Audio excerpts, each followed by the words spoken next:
L'école m'intéressait parce qu'on y a tous passé une grande majorité de notre vie, hein, minimum 12 ans de notre vie, plus de 8 heures par jour, et je pense que ça influence plus qu'on le pense notre manière d'être après en tant qu'adulte, et même notre manière de voir le monde. Je pense que ça ancre beaucoup plus de choses qu'on le pense.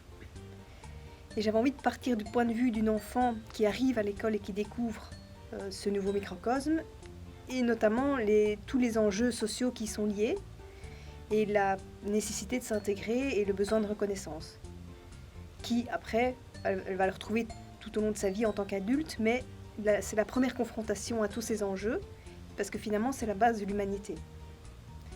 Et j'ai l'impression que dans l'école et la cour de récréation plus particulièrement, il y a vraiment c'est comme un miroir de notre société en fait. Partir du point de vue du témoin, aussi dans un certain sens, ça rapproche aussi du statut de spectateur. Ça c'est très important. Et j'ai l'impression que sur les films qui traitent du harcèlement scolaire, il me semble qu'on montre peu le point de vue du témoin, alors que c'est être témoin, c'est terrible en fait. Et il me semble que on a tous été à un moment témoins de ça. Mais moi je dirais même que en fait on est tous passés par les trois, mais peut-être même sans s'en rendre compte, parce que tout est une question de point de vue. On peut ne pas savoir qu'on devient le harceleur de quelqu'un, parce qu'encore une fois, tout est une question de perception. C'est vrai que c'était... en fait, pour moi, il n'y a pas de musique dans ce film, et pour moi, la bande musicale, c'est la bande-son.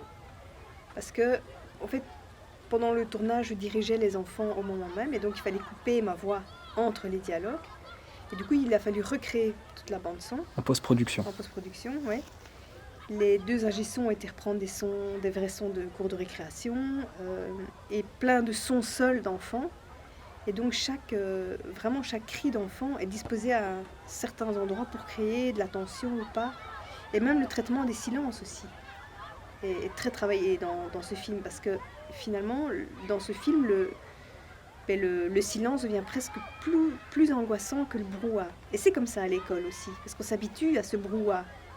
Et le silence, finalement, c'est les moments soit où on est puni, soit où on attend son tour à la gymnastique, ou quand on est mis dehors, ou quand on ne peut pas parler, ou en classe, évidemment. Mais donc, voilà, c'était aussi pour traiter ce silence de cette manière-là aussi. Et de rappeler qu'est-ce que c'est que d'être toute la journée dans un brouhaha incessant.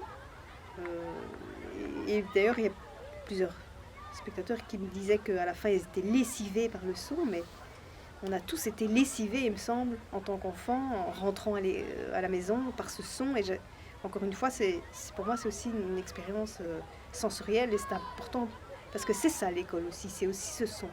Et c'était pour ramener aux spectateurs tous ces souvenirs. En fait, ce film, ça peut aussi être comme une petite Madeleine de Proust, en fait, aussi. Mais il me semble, en travaillant justement le hors-champ, la question du hors-champ, que le spectateur puisse s'approprier le film comme il en a envie. Voilà. J'essaie de ne pas imposer quelque chose avec ce film. Et j'ai l'impression que le hors-champ permet au spectateur de peut-être projeter des choses de lui, et donc de faire du film qui devienne le sien, entre guillemets, ou que peut-être ça pourrait le renvoyer à sa propre enfance. Voilà. La place du spectateur, évidemment, c'est une question qui revient tout le temps, parce que pour moi, c'est très important. Et j'essaie, en tout cas, de lui donner de la place. Merci, je te remercie. Merci. Vraiment.